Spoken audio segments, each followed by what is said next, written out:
afternoon, everyone. Could you hear our amen in there? We just said a little loud prayer as a team. In this Holy Week, President Trump and the First Lady are joining in prayer with Christians celebrating the resurrection of our Lord and Savior, Jesus Christ. On Wednesday, the President will host an Easter lunch in the East Room with faith leaders across the country to celebrate Holy Week. With respect to the ongoing major combat operations in Iran, Operation Epic Fury is moving ahead successfully and according to plan. With each passing day, the United States military is increasing its advantage over the terrorist Iranian regime. More than 11,000 enemy targets have been struck to date, each strike further crippling the regime's offensive and defensive capabilities and creating more leverage for the United States and our allies. Compared to the start of the operation, Iran's ballistic missile and drone attacks are down by roughly 90%. The United States is also decimating the Iranian regime's navy. We have destroyed more than 150 of their naval vessels so far, including 92% of their largest vessels. The Iranian Navy has no vessels operating in major regional waterways and no ability to project naval power, which is why they've been assessed as combat ineffective. Our military continues to obliterate Iran's defense industrial base, with nearly 70% of their missile, drone, and naval production facilities and shipyards damaged or destroyed thus far, significantly reducing their ability to pose future threats in the region. U.S. and Israeli joint forces control the skies and have asserted air dominance over Iran, completing more than 11,000 successful combat flights thus far. The trend remains clear. The United States is conducting more intense, targeted strikes with devastating combat power with each passing day to destroy the threat posed by the Iranian terrorist regime, as President Trump sought out to do a month ago. It's no surprise that we are seeing the remaining elements of the regime become increasingly eager to end the destruction and come to the negotiating table while they still can. Despite all of the public posturing you hear from the regime and false reporting, talks are continuing and going well. What is said publicly is, of course, much different than what's being communicated to us privately. As a result, President Trump issued a 10-day pause to postpone planned strikes on Iranian power plants and energy infrastructure. This remains a truly once-in-a-generation opportunity for the regime to make a good deal with the United States, permanently abandon their nuclear ambitions, and stop acting as the world's leading state sponsor of terrorism. If the Iranians reject this golden opportunity, the greatest military in the history of the world continues to stand by to provide President Trump with every option available to ensure this regime continues to pay a grave price. One way or another, Iran will no longer have the credible ability to threaten the United States or our allies, which is, of course, the overall objective and mission the president set out when he launched Operation Epic Fury. Unfortunately, even as President Trump is working hard every single day to protect the United States from foreign enemies, Democrats on Capitol Hill have failed to do the same here at home by keeping the Department of Homeland Security unfunded. Over the past 6 weeks, Democrats in Congress have pushed our air travel system to its breaking point and inflicted massive pain on Americans with their reckless political games. 500 TSA officers quit their jobs. Thousands more were calling out sick at record rates due to the lack of pay. This resulted in security wait times exceeding 3 hours at major airports across the country, creating nightmares for millions of Americans. Overall morale among TSA staff plummeted as well, all of this creating an unacceptable heightened security risk. Because of the Democrats' unwillingness to do their basic job of funding DHS, President Trump determined that these circumstances constituted an emergency, compromising American security. That's why last week he accordingly signed a presidential memorandum directing the Secretary of Homeland Security to work with the Director of the Office of Management and Budget here at the White House to use those funds with a reasonable and logical nexus to TSA operations to provide TSA employees with the compensation and benefits that would have accrued to them but for the Democrat-led DHS shutdown. This bold and necessary action by President Trump will ensure our TSA workers receive their hard-earned paychecks. It should not have come to this point, but President Trump will always do what's right by the American people, and he found a way to do that to get TSA paid. Ensuring that these federal workers who perform critical public safety responsibilities can feed their families, pay their rent, and show up to work is something the president was honored to do. But this moment should be an eye-opening one for the American people. Let's be clear about what is happening. Democrat members of Congress are more than happy to put your safety at risk because they oppose the president's and his administration's efforts to enforce our nation's immigration law. Democrats refuse to fund ICE because they want millions and millions of illegal aliens to pour into the country just like they were under the Biden administration. They want murderers and rapists and thugs to remain in your communities rather than be removed by ICE and Border Patrol agents. The Democrats created this mess. They are the reason for long lines at airports and tens of thousands of employees going without pay. Once again, President Trump is cleaning up their mess because he cares more about the American people than destructive, petty, partisan politics. With that, I will take your questions today. Here in our new media seat, we have Wid Lyman. Thank you for being here. And why don't you kick us off? Thank you. Happy Easter. Thank you. You as well. 2 questions for you. Thank you. There are some concerns the administration is starting to change its position on deportations, border enforcement, possibly asylum policies. What would you say to Americans that are somewhat concerned that the shift has happened? Sure. Well, while there has, of course, been a change in leadership at the Department of Homeland Security with former Senator, now Secretary Mullen, joining the president's cabinet, I can assure the American people there has not been a change in policy. It has always been the policy of this president and this administration to deport the worst of the worst illegal alien criminals from our communities. That's something I know Secretary Mullen remains wholeheartedly committed to doing. And it's something that is overwhelmingly popular with the American people. And it's something that is necessary to protect our homeland and to prevent deaths of Americans in our country. Just last week, Sheridan Gorman, a young woman in Chicago, was shot and killed on the street walking with her friends outside of her university by an illegal alien from Venezuela who had no right to be here in the first place. And it's despicable that Democrats are currently defunding the department that's responsible for removing illegal aliens like that. And I would also add it's despicable that the lack of coverage of this young woman's case, of her life, and the way that it was tragically cut short.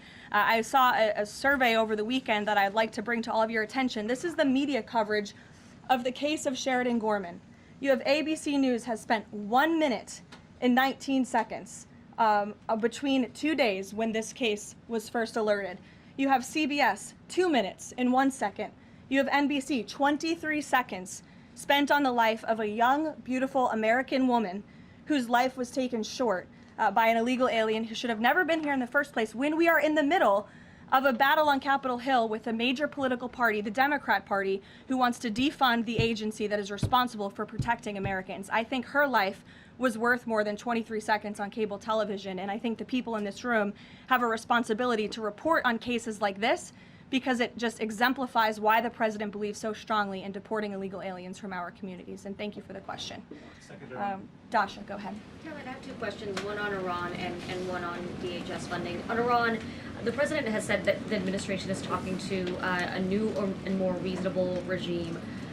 How confident are you that they are legitimate and have enough grip on power? Marco Rubio said earlier that he's not sure and it's not clear whether they will be in power. So are you also talking to other factions? As a president is trying to make a deal, how do you ensure that you're making a deal with the people who can actually implement it? Well, that's part of the ongoing process that's taking place and the ongoing negotiations. Of course, anything that they say to us privately will be tested, and we will ensure that they are being held accountable to their word. And if they are not, the president has laid out the military consequences that the Iranian regime will see if they don't hold true to the words that we are hearing privately behind the scenes. When the president says more reasonable, again, these folks are appearing more reasonable behind the scenes privately in these conversations than perhaps some of the previous leaders who are now no longer on planet Earth because they lied to the United States and they strung us along in negotiations, and that was unacceptable to the president, which is why many of the previous leaders were killed. So again, this is another historic opportunity for Iran to do the right thing, to rid themselves of their nuclear ambitions and to come to a deal with this president and the administration. Or again, they will see the grave consequences of the United States Armed Forces, which they are continuing to see every day throughout this operation. On DHS, how long can the administration keep paying TSA without action from Congress? And not to be hyperbolic, but given the the airports were really the pain point that was pushing both sides to talk to each other. I mean, do you see a way for DHS to reopen? Is it possible that this keeps going through the midterms? Well, we certainly hope so. I mean, of course, the president just can't keep signing presidential memorandums and proclamations every time Congress fails to do its job, and every time Democrats are holding our entire country hostage, picking and choosing which programs and agencies they want to fund just because they don't like this administration's policies. That's not how it's supposed to work. They voted 7 times against funding DHS over partisan and political reasons. And so, again, the president has stepped in to do the right thing at this moment in time, but the president is also encouraging Congress to come back to Washington to permanently fix this problem and to fund and reopen the Department of Homeland Security entirely. Caroline. Stephen. Thank you, Caroline. 2 questions, one on TSA, one on Iran. On TSA, for ordinary Americans watching the briefing, how long until everything goes back to normal at airports after the president's action? And then on Iran, on the time frame, President Trump initially said about 4 weeks. Secretary of State Rubio on Friday reportedly said it might be another 2 to 4. Is 2 to 4 the current ballpark that the administration is thinking? With respect to the timeline, again, the President, Commander-in-Chief, the Pentagon has always stated 4 to 6 weeks estimated timeline for Operation Epic Fury.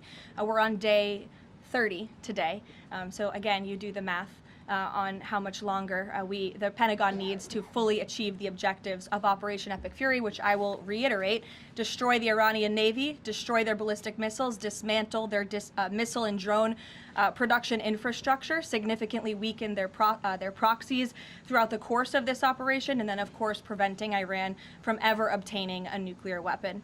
To your first question, Stephen, about TSA and airports, nothing will be truly normal again until Democrats do the right thing to fund this agency fully. Again, the president has stepped in the meantime to do what's right to end this crisis that we've had at air travel and at airports across the country in the meantime. But again, Congress needs to come back. Democrats need to fund the Department of Homeland Security so we can formally and fully get these great employees paid long into the future. Caroline. Jonathan? Thanks a lot, Caroline. 2 questions regarding the financial costs of the war. Back during the Persian Gulf War, 1990, 1991, Arab countries paid for the vast majority of the cost of the war. Kuwait, Saudi Arabia, the UAE. Who's paying for the cost of this war? Will those Arab countries step up to do just that? Well, I think it's something the president would be quite interested in calling them to do. I won't get ahead of him on that, but certainly it's an idea that I know that he has, and something that I think you'll hear more from him on. And then secondly, the cost of diesel is averaging at $5.38 a gallon right now. What's the message from the Trump administration to truck drivers who are dealing with those high fuel costs right now? Again, we understand, we hear you, we see you. We are fully tracking this short-term fluctuation in oil and in diesel prices. And that's why the president and the administration have continually announced robust actions to provide stability in the global energy market. As you know, political risk insurance, one of those actions, allowing countries to purchase sanctioned oil just to increase the supply. In the meantime, we've worked to release 400 billion barrels of oil and refined products as well. We issued the 60-day Jones Act waiver. All of this has, with the goal of increasing supply to create stabilization in the market in the meantime. But the overall message, as we've repeatedly stated, is, again, these are short-term actions and short-term price fluctuations for the long-term benefit of ending the threat that Iran poses to the United States of America, our troops, and our allies in the region, and ensuring that this regime can no longer control the world's free flow of energy through the Strait of Hormuz, which is something the administration continues to tackle day by day as well. Jennifer. Just 2 questions.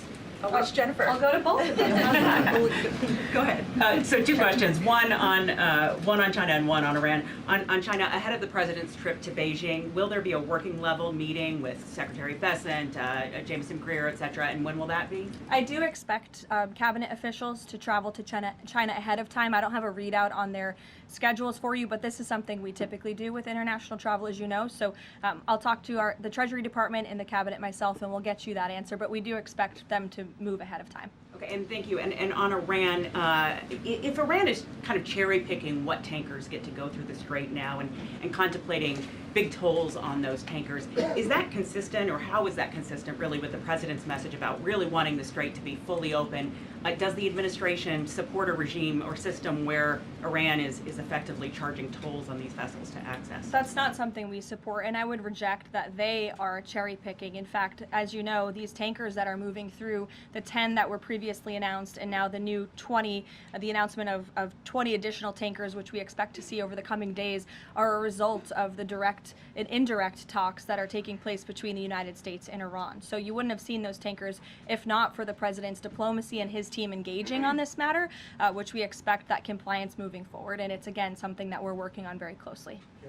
Sure. And behind the mic in the back right there, you put up your hand very excitingly. Go ahead.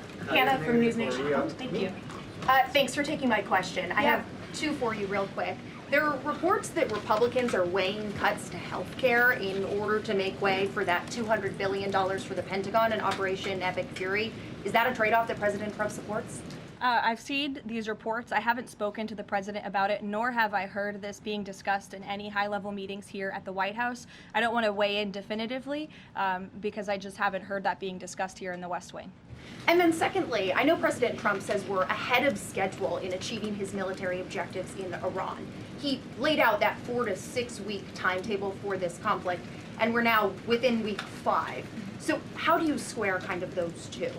Well, 4 to 6 weeks estimated timeline. Again, you just said we're on day 30 of the operation.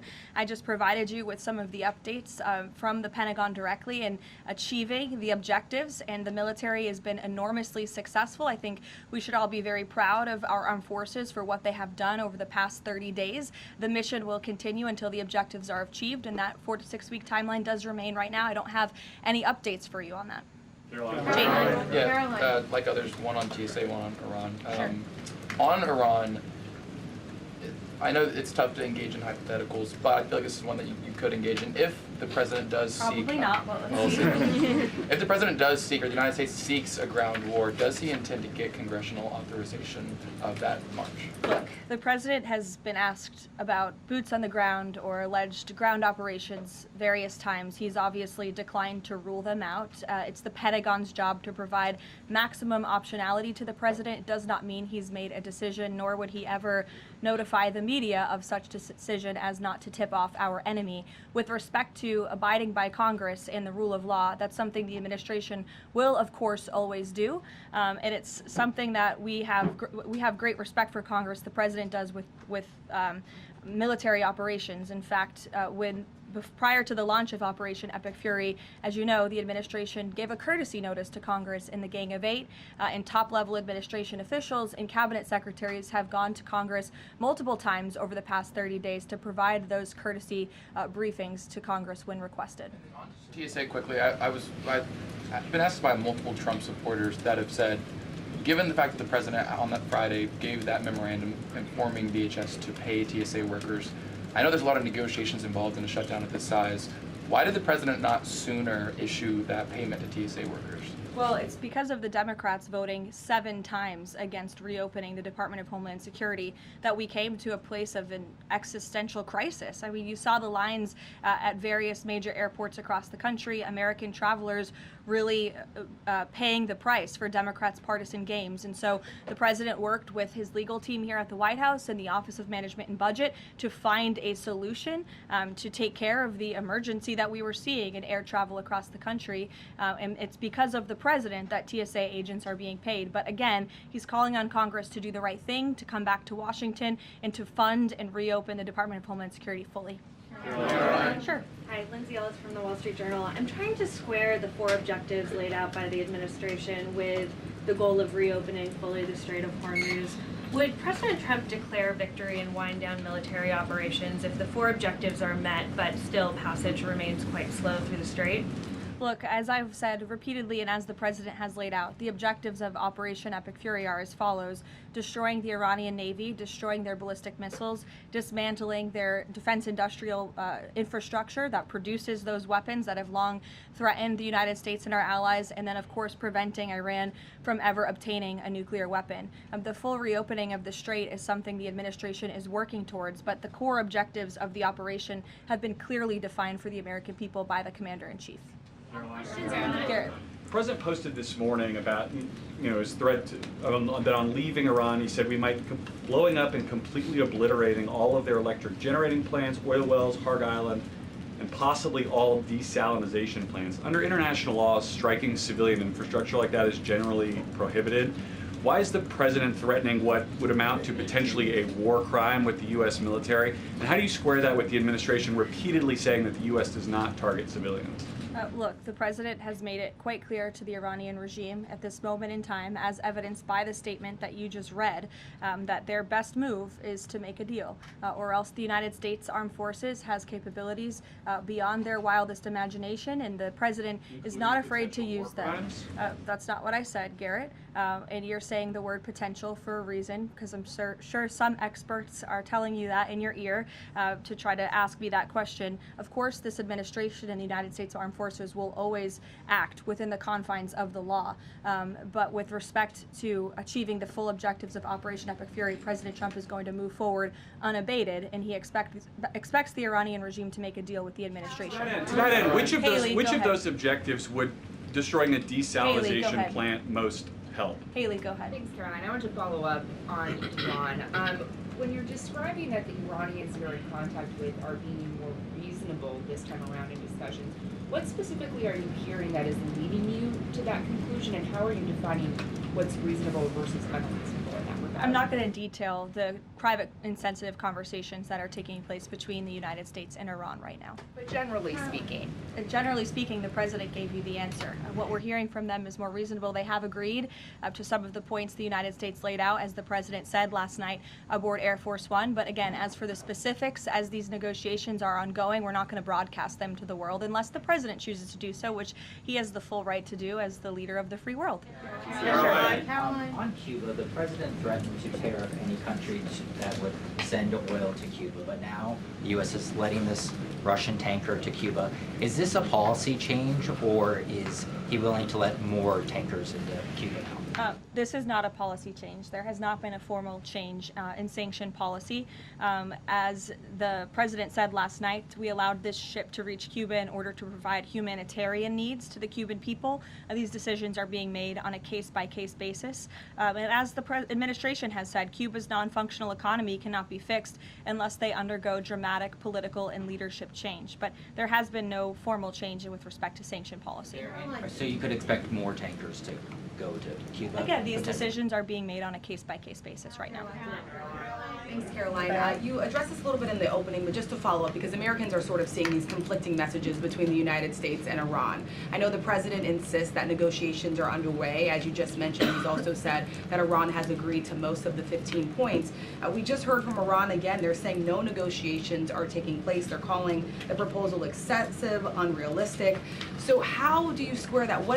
How do you explain that discrepancy between the two? I think the American people are smart enough not to take the word of a terrorist regime that has chanted death to America for 47 years at their word. And I hope the journalists in this room are wise enough not to take an Iranian regime that has repeatedly lied about our country, about our values, about everyone in this room, frankly, for nearly 5 decades. So I think the American public are smart enough to understand that. And just to follow up on the objectives, you've laid them out, but I know the president has set a deadline for April 6th in just 1 week. What does the president need to see to not move forward with those strikes by April 6th? Well, I think he said it in his Truth Social post this morning. He wants to see a deal over the next 10 days. That timeline is waning, several days left, and we'll see. I won't get ahead of it. We'll see what happens in the end of the 10-day period. Caroline, thank you. One on Iran, one on the shutdown. The president continues to say the U.S. is in conversations with a more reasonable regime, but there are now hundreds of U.S. Special Operations Forces, including Navy SEALs and Army Rangers in the Middle East, as well as thousands of other troops already deployed. So is he trying to end or intensify the conflict? The president is focused on achieving the objectives of Operation Epic Fury. With respect to forces that are on the ground in the Middle East, it's the job of the Pentagon to create maximum optionality for the commander-in-chief. It does not mean the president has made any additional decisions. Again, he remains focused on ensuring that the Pentagon continues to achieve the objectives of the operation that was launched 30 days ago, and we're well on our way to doing that. So if an American sitting at home hearing him say, I want to talk, but I keep seeing them send troops to that region. What are they to make of what's going on? There's two tracks here. The president has always said that diplomacy is his #1 option and priority. Again, he tried earnestly, in good faith, to engage in diplomacy with the Iranian regime prior to this operation being launched in the first place. He wanted to strike a deal, and he sent his top negotiators to do so. They spent extensive amount of time and effort trying to strike a deal, and unfortunately, the previous regime, again, many of those leaders no longer with us here on Earth because they faced the consequences of the United States military. So if there's ever a chance for a deal, again, the president is open to listening, but it does not deter him from focusing on the military objectives that he set out 30 days ago and that our military is continuing to achieve day by day. On the shutdown, he signed the national emergency order last Thursday, making sure TSA officers will be paid. There's still other civilian DHS employees, however, who are not being paid. Yes. He signed something similar to ensure they also get paid? Look, the president will always look into ways that we can make sure that the American people are being taken care of and doing what's right by the American people. But again, it's ridiculous that the president even has to go to the length of working with the legal team and the Office of Management and Budget to identify these funds. It is the job of Congress to fund these agencies. And Democrats in Congress have voted 7 times against funding the Department of Homeland Security. Congress should come back and they should get it done. The president, again, made the decision to prevent this existential crisis we were seeing at our nation's airports across the country that was only going to get worse, and that's why he wants Congress to do his job. Thank you, Caroline. Since you mentioned, I'll go to you as well. You're welcome. Since you mentioned Easter and prayers, I wanted to ask you about something the Pope said yesterday. So Pope Leo said yesterday, and I quote him, "God does not listen to the prayer of those who wage war." Can you comment on that? I think our nation was a nation founded 250 years ago almost on Judeo-Christian values, and we've seen presidents, we've seen the leaders of the Department of War, and we've seen our troops go to prayer during the most turbulent times in our nation's history. And I don't think there's anything wrong with our military leaders or with the president calling on the American people to pray for our service members and those who are serving our country overseas. In fact, I think it's a very noble thing to do. And if you talk to many service members, they will tell you they appreciate the prayers and support from the Commander-in-Chief and from his cabinet. Caroline, thank you. President Trump told the New York Post that a response is coming shortly to Tehran attacking Israel's largest oil refinery. Is there a timeline on that? Is that tied to the success or not of the negotiations? I don't have any updates for you on the president's comments. Does it consider the IRGC in control of Iran? Well, look, as Secretary Rubio said today, the leadership is very fragmented. We have really neutered their intercommunication systems, and that's part of this process of diplomacy to continue figuring out exactly who's in charge. I know they appointed a new Ayatollah, haven't seen or heard much from him, and so that's part of this diplomatic process that's underway right now. I'll take a few more. Solon. Thank you. You listed the described humanitarian reasons for allowing that oil tanker to reach Cuba. Just to clarify, why was the administration okay with Russia sending that oil to Cuba and not other nations? Look, again, this was a decision. It'll continue to be made on a case-by-case basis for humanitarian reasons or otherwise, but there's been no firm change in our sanctions policy. President Sheinbaum of Mexico also said that Mexico is exploring different ways to restart some of those shipments to Cuba. Is the administration okay with that at this time? Again, there's been no change in our sanction policy. We still reserve the right to seize vessels if it's legally applicable that are headed towards Cuba and that violate the United States sanction policy. But of course, the president and the administration also reserve the right to waive those seizures on a case-by-case basis. And to clarify, just any more Russian oil tankers going to be allowed to reach Cuba at this time? Again, I know you said case-by-case, but for the case of Russia, is it pretty much green light right now? No, that's not what I said. It's a case-by-case basis. Sure, Jeff, go ahead. Switching topics, the president has always attended CPAC. He did not this year. Why did he not attend, and does he believe CPAC is becoming less relevant? No, I don't think he believes that at all. In fact, he loves CPAC and has a very good relationship with the great people who run it, Mercedes and Matt Schlapp. It was just simply for scheduling purposes this year, with it being in Texas. It was best for the president's schedule and what he has on his plate right now not to go.